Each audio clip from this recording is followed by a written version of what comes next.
Assalamualaikum warahmatullahi wabarakatuh. Perkenalkan, saya Arinda Selma Suryani Tias, mahasiswa Ilmu Komunikasi Universitas Muhammadiyah Yogyakarta, peserta mata kuliah Riset PR.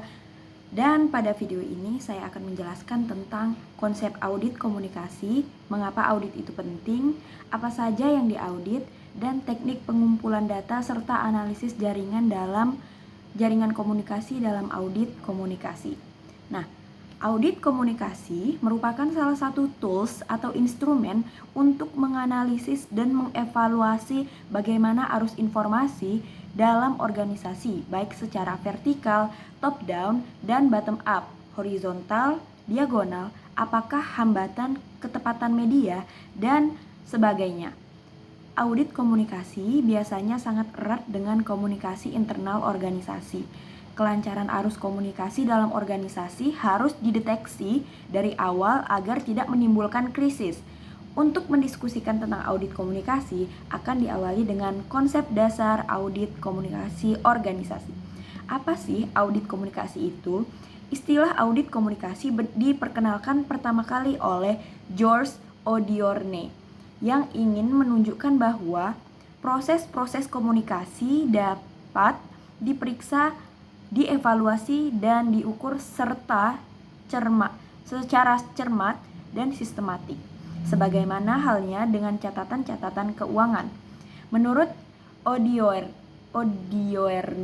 kegiatan-kegiatan komunikasi sebagai pelaksanaan dari sistem komunikasi dapat diukur sehingga kualitas dan kinerja para eksekutif, pejabat, dan staf komunikasi dapat diketahui dan bila diperlukan dapat diperbaiki secara sistematik sehingga efektivitas maupun efisiensi komunikasi pun dapat meningkat. Dengan kata lain, audit komunikasi merupakan evaluasi komprehensif yang dilakukan suatu organisasi untuk mengetahui efektivitas komunikasi internal dan eksternalnya. Kegiatan ini menitik beratkan pada proses yang mengeksplorasi kehumasan organisasi untuk kalangan internal dan eksternal. Mengutip Andre Harjana 2000, audit komunikasi diperlukan untuk antara lain mengetahui program komunikasi berjalan dengan baik, mengevaluasi kebijakan baru atau praktik komunikasi yang terjadi, menyusun anggaran komunikasi, dan mengembangkan atau melakukan rekonstruksi fungsi-fungsi komunikasi. Dalam kaitan transformasi organisasi seperti BKPK yang baru seumur jagung, juga perlu dilakukan audit komunikasi di lingkungan internal dan eksternalnya. Audit ini perlu dilakukan untuk mengetahui proses penyampaian komunikasi kepada mitra dan pihak luar, efektivitas komunikasi yang selama ini dilakukan oleh organisasi terdahulu. BKPK perlu memancing opini publik untuk membangun reputasinya, serta memahami dengan jelas hal-hal apa saja yang mempengaruhi kepercayaan publiknya. Hal ini merupakan sebagai wujud keterbukaan informasi publik BKPK kepada masyarakat. Lantas, apa yang membuat audit itu penting? Mengapa audit penting? Karena audit merupakan sebuah proses yang sangat penting bagi sebuah perusahaan. Pelaksanaan proses audit menjadi sebuah bukti bahwa dokumen yang ada benar-benar sesuai dengan kenyataannya di lapangan. Selain itu, proses ini merupakan salah satu cara untuk memastikan bahwa seluruh aset perusahaan berada pada posisi yang aman dan bebas dari ancaman yang berasal dari luar ataupun dalam perusahaan itu sendiri. Apa saja yang diaudit? Tindakan audit komunikasi fokus pada permasalahan. Yang pertama, berkomunikasi dengan siapa? Yang kedua, permasalahan manakah yang paling banyak mendapat perhatian dan paling menimbulkan kegelisahan? Yang ketiga, berapa banyak informasi yang diterima dan dikirimkan masyarakat mengenai isu-isu krusial? Yang keempat, seberapa besar kepercayaan antar pribadi yang ada? Dan yang kelima, bagaimana kualitas hubungan kerja serta keseluruhan dapat dikarakterisasi. Bagaimana cara melakukan audit komunikasi? Hal-hal yang perlu diperhatikan dalam melakukan audit komunikasi adalah kegiatan yang menitik beratkan pada proses, bukan output. Jadi, sebenarnya semua isu bisa dilakukan audit. Kenapa? Karena yang menjadi tolak ukurnya adalah pesan-pesan yang disampaikan cukup jelas dan konsisten dan sudah bisa diterima dengan baik oleh kelompok sasaran. Kalau belum jelas dan belum bisa diterima dengan baik, apalagi sampai menimbulkan kesimpang siuran informasi, berarti perlu diperbaiki untuk supaya komunikasi ke depannya lebih efektif dan tepat sasaran. Beberapa cara untuk melakukan audit komunikasi adalah dengan melakukan observasi dan analisis serta evaluasi melalui data sekunder yang lebih fokus. Jadi bisa dilakukan dengan FGD atau wawancara serta survei. Kegiatan ini sangat bermanfaat baik bagi para pelaksana yang terlibat dan juga bagi pimpinan BKPK sebagai dasar dalam pembuatan standar komunikasi publik di BKPK. Selain itu, audit komunikasi juga bermanfaat untuk membantu memahami pola pikir atau mindset kelompok sasaran, seperti memperhatikan keinginan BKPK untuk memperhatikan pandangan pihak lain dan sebagai alat mengevaluasi berbagai media komunikasi. Jadi, audit komunikasi memang perlu dilaksanakan secara berkala. Sudah menjadi tugas seorang humas pemerintah untuk melakukan audit komunikasi untuk memastikan masyarakat menerima informasi yang benar dan jelas. Komunikasi ke anak saja wajib diaudit, apalagi komunikasi ke masyarakat. 10 tahun tahapan dalam melakukan audit komunikasi dengan riset apa saja? Yang pertama, tentukan jenis audit komunikasi. Jenis audit dapat dikaitkan dengan program komunikator pesan, saluran atau media, atau efek komunikasinya. Yang kedua, kuasai teori dari masing-masing jenis audit. Setelah menentukan jenis audit yang digunakan, kuasai konsep dan teori berkaitan dengan jelas audit yang dipilih. Yang ketiga, teori dari konsep yang telah dikuasai dijadikan acuan dalam membuat kuesioner. Teori ini dikenal juga dengan nama hipotetiko-deduktif. Teori dan konsep berperan sebagai kerangka acuan kuesioner yang akan dibuat. Yang keempat, melakukan penjabaran atau pengoperasionalan teori ke dalam variabel. Kemudian dilanjutkan dengan membuat pertanyaan atau kuesioner berupa audit terbuka, tertutup, atau setengah terbuka. Pada saat melakukan audit, jangan lupa untuk memperhatikan perencanaan analisis data secara statistik. Dapat menggunakan metode deskriptif atau eksplanatif. Melakukan yang kelima yaitu melakukan penyebaran kuesioner. Proses penyebaran kuesioner dapat dilakukan secara daring ataupun luring, baik secara langsung melalui telepon atau diskusi grup terpumpun atau focus group discussion. Selain itu, dapat juga menggunakan layanan formulir online seperti Gform atau Google Form atau Typeform, Zoho, dan masih banyak lagi. Yang keenam yaitu melakukan pretest sebelum turun ke lapangan. Langkah ini penting untuk menghindari error saat menyebarkan kuesioner di lapangan. Yang ketujuh yaitu mengolah data. Pada saat mengolah data, pastikan kelengkapan serta kebenaran jawaban responden. Yang kedelapan yaitu melakukan analisis data. Analisis data secara deskriptif dilakukan dengan memperhatikan mean, median, modus, dan analisis secara eksplanatif dilakukan dengan menguji hubungan atau pengaruh. Yang kesembilan, menyajikan data dan hasil analisis.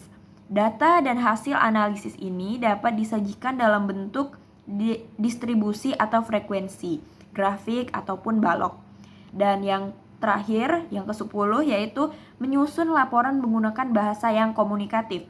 Seluruh data dan hasil analisis yang telah terkumpul disusun menjadi sebuah laporan dengan bahasa yang komunikatif dan mudah dipahami.